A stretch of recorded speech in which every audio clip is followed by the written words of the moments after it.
Écoutez, le premier enseignement qu'on tire, c'est que le tribunal est impartial. Il a décidé que le sursis à statuer était la meilleure chose à faire, surtout pour que la défense se sente plus rassurée, parce qu'il y a des suspicions de la part de la défense en ce qui concerne le tribunal. Je pense qu'aujourd'hui, c'est la preuve ultime que le tribunal prend en compte tous les arguments développés par les uns et les autres, même si par ailleurs, nous estimions qu'en réalité, il n'était pas lieu de surseoir à statuer, mais nous respectons la décision du tribunal. Raison pour laquelle nous n'exercerons aucun recours, parce que nous pensons que la démarche de la défense consistait à justement trouver un alibi pour quitter le procès.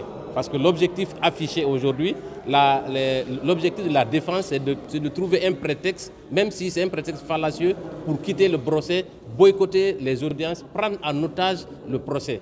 Mais le tribunal, dans sa sagesse, a estimé qu'il fallait ordonner ce sursis pour que la Cour d'appel se prononce sur le recours qui, de toutes les façons, sera rejeté. Ça, je vous donne ma parole que ce recours qui sera déclaré irrecevable va être rejeté et les débats continueront très prochainement devant ce tribunal. Cela dépendra de la Cour d'appel.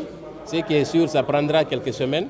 Mais le plus important, c'est la position du tribunal, encore une fois, qui a démontré à travers cette décision qu'il était impartial, même si la défense a un tout autre avis.